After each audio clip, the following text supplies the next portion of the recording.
আসসালামু আলাইকুম। আশা করি সবাই ভালো আছেন। এবং আমি একটু আগে একটা পোস্ট করছিলাম যে আমরা 9টা 9:30টার দিকে একটা লাইভে আসবো, এবং আজকের সারপ্রাইজ হচ্ছে আমাদের আশরাফুল ভাই। আমার কুংফু জীবনের খুব শুরুর দিকের প্রায় শুরুর দিকের সময়ে আশরাফ ভাইয়ের সাথে কিছুদিন আমি প্র্যাকটিস করছি। উনি দুইজন মাস্টারের কাছে প্র্যাকটিস করছে, এবং আমি নাম বলবো না। তো এর মাঝে ওনার সাথে শুধু ফোনেই কথা হয়েছে, আর দেখা সাক্ষাৎ হয় নাই। তো তারপরে হচ্ছে মাঝে মাঝে ফোনে কথা হইতো কিছুদিন পর। তারপরেও মাঝখান দিয়ে প্রায় 4 বছরের মতো কমিউনিকেশন ছিল না। এরপরেও আজকে 3 মাস যাবত যোগাযোগ। ভাই ফোন দিছিল একদিন, ওনার নাম্বার আমার কাছে ছিল না। ফোন দিল, ফোন দিয়া হালচাল জিজ্ঞাসা করলো, আমার কুংফুর লাইফ দেখলো, উইংচান কুংফুর স্টাইল দেখলো। এখন যাই হোক, এরপরে ভাইয়ের কাছে যাই, আমরা দেখি কি হয়। আচ্ছা ভাই, আপনার মূল উদ্দেশ্যটা আসলে কি? এখানে যে আসছেন, মূল উদ্দেশ্যটা কি আসলে? অ্যাকচুয়ালি আমার মার্শাল আর্টের প্রতি অনেক ভালোবাসাই ছিল। তো এটা কমপ্লিট করার জন্য আমি অনেক ট্রাই করছি, অনেক জায়গায় গেছি, ওই রকম হয় নাই। এট লাস্ট আমি আমার অসুস্থতার জন্য অনেক দূরে ছিলাম। তো আমার আগের টিচারদের সাথে আমার কমিউনিকেশন গ্যাপ হয়ে গেছে অনেক বেশি। তাদের সাথে আমার এখন কোনো যোগাযোগও নাই, ওইরকম কোনো বিষয় নাই। আর আমি এখানে আসছি আমি প্রপারলি যাতে আমি আমার শিক্ষাটারে অনেক ডেভেলপ করতে পারি, উইংচান শিক্ষা যাতে আমি এটা কমপ্লিট করে ভালো কিছু করতে পারি, আমি ওই আশায় এখানে আসছি। আচ্ছা, এখন ব্যাপার হচ্ছে আপনি তো এর আগে শাওলিন কুংফু করছেন, এজ এ 5 অ্যানিমালস কুংফু গুলা করছেন। তো আপনি আমাদের এই উইংচানের কিন্তু কিছুই জানেন না, সো ইউ জিরো। আমি তো আপনাকে ওই আপনি সিনিয়র, আপনি আরেকটা মজার ব্যাপার হচ্ছে আপনি কিন্তু আমারও সিনিয়র 5 অ্যানিমালসে, বাট এখানে কিন্তু আমি আপনার ট্রেনার। লাইক এখন আপনি যদি আমি আপনাকে জিরো থেকে যদি করাই, আপনার তো কোনো সমস্যা আছে না? কোনো সমস্যা যদি আপনার সমস্যা থাকে আমি আপনাকে করাবো না, বাদ দিয়ে দিব, আপনাকে আমি ভর্তি নিব না। এই জন্য আমি আপনাকে আগে ভর্তি নিই নাই, আগে আপনার ক্লিয়ারেন্স লাগবে আমার। কারণ হচ্ছে আপনাকে এখন যদি আমি প্র্যাকটিস করানো শুরু করি, আমি জিরো থেকে করাইতে হবে, আমার সিস্টেমেটিক্যালি করতে হবে। কারণ আমার একটা নিয়ম আছে, নীতি আছে, একটা ধারাবাহিকতা আছে, সেই যা ধারাবাহিকতার মধ্যে দিয়ে আমি আপনাকে নিয়ে যেতে হবে। সেটাই হচ্ছে ব্যাপার। আর আচ্ছা, যেহেতু আপনি আপনার টিচারদের কথা বললেন যে তাদের সাথে কোনো কমিউনিকেশন নাই, আমি আরেকটু কথা বলতে চাই, আপনি কতদিন যাবত প্র্যাকটিস থেকে দূরে? আমি প্রায় 5 বছর সামথিং। আচ্ছা, তাহলে কেউ তো ফোন দিয়ে আমাকে বলবে না যে তাকে বাদ দিয়ে দাও, সে আমার ছাত্র? না, ওইরকম হওয়ার কোনো সম্ভাবনা নাই, যেহেতু আমার ওনাদের সাথে কোনো যোগাযোগ নেই। না, এটা জিজ্ঞাসা করার উদ্দেশ্য হচ্ছে, পূর্বে আমার এমন একটা অভিজ্ঞতা আছে যে মেহেদি তাকে বাদ দিয়ে দাও, সে আমার ছাত্র, তোমারও সিনিয়র, সেই ছেলেটাও আমার সিনিয়র ছিল। হ্যাঁ, তো আমি বলছি যে এটা তো আপনি দেখছেন, আপনি কিন্তু আমি সব সিস্টেম দেখাইছি যে আমি এখন যদি আপনাকে অ্যাপ্রুভড করাই বা করি, সেই ক্ষেত্রে আমি আপনাকে বাদও দিতে পারবো না, ভর্তিও নিতে পারবো, এমন সাহস আমার নাই। সো এটা যদি কেউ মনে করে যে আমার মতো বাঙালির সিস্টেমের মতো যে ধরলাম, মন চাইলো রাখলাম, মন চাইলো বাদ দিয়ে দিলাম, সিস্টেমটা কিন্তু এমন না। সো আপনারা নেওয়ার পরে কেউ ফোন দিয়ে কইবো না তো মেহেদি তাকে বাদ দিয়ে দাও, সে আমার ছাত্র। আমার মতে আমি এখানে আসার পরে আমার যেহেতু সবার সাথে কমিউনিকেশন নাই, মানে তারা আমার লাইফে ছিল, এখন নাই। তো তারা কি বললো না বললো, সে যদি বাদও বলে, আমি তাদের মধ্যে নাই, আমি তাদের ছাত্র হিসেবে আমি এখন নাই। অতএব আমি ওই লাইনে নাই, আমি এখানে আসছি, এটাই আমার কাছে ফাইনাল। বাকি পিছনে যা ছিল, হ্যাঁ ওনারা আমার টিচার ছিল, এটা অস্বীকারের মতো কিছু না, বাট তাদের কাছ থেকে আমি অনেক আগেই সরে গেছি। মানে আমার ওনার সাথে শিখাশিখি বন্ধ হয়ে গেছে বহুত আগেই। আর এরপরে তো আমি অসুস্থই ছিলাম, এখন আমি আমার একটা নিউ লাইফের মতো বিষয়টা হচ্ছে আর কি। তো ওই ক্ষেত্রে আমি ওনারা কি বলবে কি করবে, আমি ওনাদের ছাত্র এরকম বলার কোনো ইস্যু নাই। ছাত্র ছিলাম বলতে পারে, বাট আমি ওনার ছাত্র এটা বলতে পারবে না, কারণ আমি এখন যেহেতু অনেক ডিস্টেন্সে আছি। এরকম মজার একটা ঘটনা কিন্তু ঘটছিল, তাই না? যে আপনি যখন বলছিলেন ভাই আমি তোমার কাছ থেকে শিখবো, আমি কিন্তু বলছিলাম যে না, আপনি যার কাছ থেকে শিখছেন তার কাছ থেকে শিখতে পারেন, সে কিন্তু ভালো একটা জিনিস। আমার বিষয় আপনি কি বললেন যে না ভাই আমি তোমার কাছ থেকে শিখবো।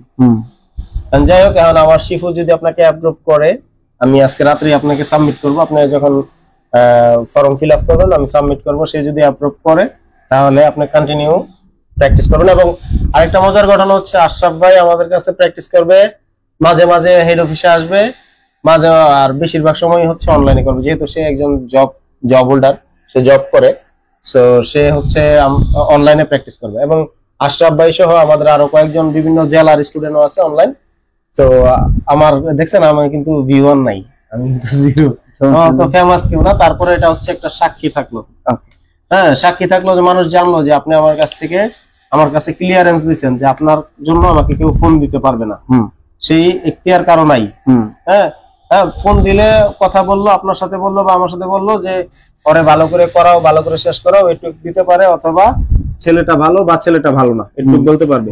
আদারওয়াইজ কারো এখতিয়ার নাই যে আমাকে বলবে মেহেদী তাকে বাদ দিয়ে দাও, তাই তো? হ্যাঁ, বাদ দেওয়ার মতো এখতিয়ার নাই। যদি কেউ ফোন দেয় সেটা তো আমরা ঠেকাইতে পারবো না, সে ফোন দিতে পারবে, কিন্তু সে দিয়া বলবে যে আমার ছাত্র তুমি করাইতে পারবে না, এই ধরনের কোনো বিষয় আমার মধ্যে নাই, টোটালি নাই। যেহেতু আপনি 5 বছর যাবত কারো সাথেই, হ্যাঁ সাথেই নেই, তো এটা থাকার কেউ বললে বোকামি হবে। হ্যাঁ, তো সেটাই আর কি বিষয়। তো এখন বিষয় হচ্ছে আপনি উইং চান কুংফু করবেন এবং এটা শেষ করতে কত বছর লাগবে এটাও আপনাকে আমি বলছি, মানে একটা লেভেলে আসতে। সো এখন যদি আপনি 2 বছর পরে কোন ভাই তুমি আমারে বাড়ায়া দাও, না না না না না না, ওই ধরনের কারণ হচ্ছে আমাদের সিস্টেমের ভিতর দিয়ে যেতে হবে। আমি কিন্তু আমার শিফুর কাছে 2021 সাল থেকে করতেছি। হ্যাঁ, তো এর মধ্যে কিন্তু আমি কোনোদিন আমার শিফুকে বলতে পারি না শিফু আমার এটা বাড়ায় দেন, ওটা বাড়ায় দেন, ওটা বাড়ায় দেন, ঠিক আছে?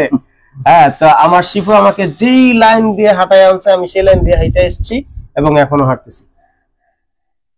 আমি কোনোদিনও বলি নাই যে আমার শিফু আমি এত পিছে পড়ে আছি বা আমার হইতেছে না বা আমার একটু আগায় দেন। আমি জাস্ট আমার শিফুকে একটাই বলছি, শিফু যত বছর লাগে আপনার, আমি আপনার। আচ্ছা, আমি আমার শিফুকে, আমি এই যে ডিরেক্ট বলতেছি, শিফু যদি ভুল বলে থাকি শিফু কমেন্ট করবে যে মেহেদী তুমি মিথ্যা বলছো। আমি শিফুকে বলছি শিফু পারফেকশন না হওয়া পর্যন্ত আপনি যেমনে করাবেন আমার 20 বছর লাগুক আফসোস নাই, কিন্তু আপনি করে আমি 20 বছরে লাগাবো না। আপনি করে আমি যে টাইম দিছি ওই টাইমের ভিতরে ইনশাআল্লাহ শেষ করাম। ওই এবিলিটি আমার শিফু আমাকে দিছে এবং আমি আমার শিফুকে এখনো বলতেছি সাক্ষী রেখে, পুরো অনলাইন প্ল্যাটফর্ম সাক্ষী রেখে, শিফু যদি বলে মেহেদী তুমি আরো 20 বছর আমার কাছে ট্রেনিং করতে হবে, আমি রাজি আছি শিফু। সো আমি আমার হিসাবটা আমার সাথে আপনাদেরকে মিলাবো না, আপনাদের যেটা প্রাপ্য সেটা আমি আপনাদের টাইম মতোই বুঝাই দিব ইনশাআল্লাহ, এবং আমার শিফু সেটা দিবে, সেটা নিয়ে ব্যাপার না। আমার লক্ষ্যটা একটু অন্যরকম, আপনাদের লক্ষ্যটা একটু অন্যরকম, বা আপনাদের লক্ষ্য দেখা যেতেছে আমার লক্ষ্য হচ্ছে ভালো হইতে পারে, ওইটা বেটার পরে আসবে। যাই হোক, আমরা কিছুক্ষণের মধ্যে ট্রেনিং সেশন শুরু করব, যদি শিফু বাইকে অ্যাপ্রুভ করে এবং ফর্ম ফিল আপ করবে, দেন হচ্ছে আমরা কি বলে ট্রেনিং করাবো। আজকে রাত্রেই বাইরে 2-3 ঘন্টা ট্রেনিং করানোর পর আমাদের উইংচন জার্নি, মানে আজকে থেকে জীবনের প্রথম। ভাই এর আগে কোনো মানে উইংচন করছেন? না, করেন নাই? না। আপনি যাদের কাছে করছেন এরা কিন্তু উইংচন জানতো, দাবি করে এরা। হ্যাঁ, আমি উইংচনের I don't know exactly they are as a Wingchun master is a perfection or not, but as I know they are ... Okay, so I think তাহলে আপনি প্র্যাকটিস করেন নাই উইংচন? না, উইংচনের কোনো কিছুই আমি করিনি, কারণ ওই ফর্মের মধ্যেই আমি কখনো যাইনি। বরাবর আলহামদুলিল্লাহ। সো আজকে লাইভ এ পর্যন্ত, সবাইকে ধন্যবাদ। এটা লাইভ করছি বলতে আমার কোনো ভিউয়ার নাই, খুব দুঃখজনক। আর কেউ দেখাও একটু কি মাইরা চলে গেছে, দেখ ব্যাপার না, ছোট মানুষ হয়ে যাবে। এখন ভিউয়ার এর জন্য আমি করি নাই, আমার ভিউর দরকার নাই। যারা লাইভটা দেখবে পরবর্তীতে যেন বুঝে যে মেহেদী যাদেরকে এডমিশন নেয় পুরান লোক, এগুলা হচ্ছে গোল্ড, ওল্ড ইজ গোল্ড। এই গোল্ড গুলা যেন ঝইরা পইরা না যায়। ফুলের কুলিটা ফুটার পরে ঝইরা গেছে, এখন আবার ওই গাছে ফুলের কুলি আসতেছে। আমি চাই এই ফুলটা যেন ফুইটা বাগানের সৌন্দর্য আরো ছড়ায়, এই ফুল থেকে বীজ হবে, আরো 1000 খানেক, একজন থেকে আরো 1000 খানেক ছাত্র বের হবে, সেই জন্য আমরা ওনাকে নিচ্ছি। আদারওয়াইজ যদি সে রানিং স্টুডেন্ট থাকতো, এবং অনেক রানিংরা আমাদেরকে ফোন দেন, দুঃখিত তাদেরকে আমরা নিতে পারতেছি না, কারণ হচ্ছে আপনারা যেটা করেন সেটাও ভালো, আপনারা আপনাদেরটা করেন। সো সবার জন্য বেস্ট অফ লাক। আমি আমারটা আগাই, আপনারা আপনাদেরটা আগান, কারোর সাথে কারো দ্বন্দ্ব নাই, কোনো বিরোধ নাই। সবাই উইংচনকে পছন্দ করে, কিন্তু তারপরেও যার যার জিনিসটা তার পছন্দ করা উচিত। যাকে যে জিনিস যেটা করেন সেটাকে ভালোবাসেন, সেটা নিয়ে আগান। আমরা সবাই মার্শাল আর্টিস্ট, আমরা সবাই দেশের জন্য কাজ করব, দেশের জন্য কাজ করি, এবং আমাদের দেশের সুনাম হোক সেই লক্ষ্যে আমরা যেন আগায় যাই। আমাদের কোনো বিরোধ নাই, আমরা সবাই মার্শাল আর্টিস্ট, এটাই হিসাব। এবং আমরা উইং চান করি, আমরা ইন্টারন্যাশনাল একটা লাইনে যে আছি আলহামদুলিল্লাহ, সেই ক্ষেত্র থেকে আমরা যাকে ইচ্ছা তাকে নিতে পারি না, আমাদের অনেক বাধ্যবাধকতা আছে ভাই। এবং আশরাফ ভাইয়ের জন্য সবাই দোয়া করবেন, সে অনেকদিন পরে অনেক অসুস্থ ছিলেন, অনেক স্ট্রাগল করে তারপরে আবার আসছে। একটা ব্যক্তি মার্শাল আর্টের মধ্যে কত বছর ব্যয় করছেন? অনেক সময়। আমি যখন অনার্স ফার্স্ট ইয়ারতে পড়ি, মাস্টার্স কমপ্লিট করে চাকরি করার পরেও আমি ওই যে 7-8 বছর ছিলাম, লং টাইম, মানে হোয়াটএভার। যদি 6 বছরও থাকে, মানে 8 বছরের মধ্যে ধরলাম 6 বছর, 2 বছর বাদ গ্যাপে গ্যাপে, তারপরেও সে একটা টাইম নষ্ট করছে। এখন আল্লাহ পাক, মানে আল্লাহ পাকের ইচ্ছায়, তার ইচ্ছায়, আল্লাহ পাকের অশেষ মেহেরবানি, হয়তো মেহেরবানিতে সে তার ইচ্ছার লক্ষ্যে পৌঁছাইতে চাইতেছে। আপনারা দোয়া করবেন সে যেন তার লক্ষ্যটা পূরণ করতে পারে, এবং আমাদের জন্য দোয়া করবেন। মডার্ন উইংস এন্ড কং ফু অ্যাসোসিয়েশন অফ বাংলাদেশ এবং মডার্ন উইংস এন্ড কং ফু অ্যাসোসিয়েশন অফ কুমিল্লা, এই প্রতিষ্ঠানগুলা বাংলাদেশের মানুষকে সঠিক লাইনেজের ভিতর দিয়ে উইং চন প্রশিক্ষণ দেওয়া হবে। এবং ওয়ান মোর থিং, আমরা উইং চন ছাড়া অন্য কোনো স্টাইল শিখাই নয়াকার না, ঠিক আছে? আমরা শুধু উইং চন শিখাই। যদি কারো উইং চন শিখতে ইচ্ছুক হন আমাদের কাছে আসবেন, কিন্তু আপনি যদি রানিং কোনো ক্লাবে থাকেন আমাদের কাছে আসবেন না, আগেই আসসালামু আলাইকুম। কিন্তু যদি আপনি নিউ হন আমাদের কাছে আসেন। যদি আপনি ছাইরা দিচ্ছেন 10-12 বছর হয়ে গেছে, 8-10 বছর হয়ে গেছে, আপনার আগে পিছে কেউ নাই ফোন দিয়া কওয়ার যে আমার ছাত্র, তাহলে আপনি আসেন, ওয়েলকাম। কিন্তু আপনার নিয়ত ঠিক থাকতে হবে। ধন্যবাদ সবাইকে, সবাই ভালো থাকবেন। আমার শিফুর জন্য সবাই দোয়া করবেন, আমার জন্যও দোয়া করেন। সবাইকে অনেক অনেক শুভেচ্ছা, অভিনন্দন। আজকের জন্য শুভরাত্রি। আসসালামু আলাইকুম ওয়া রাহমাতুল্লাহ।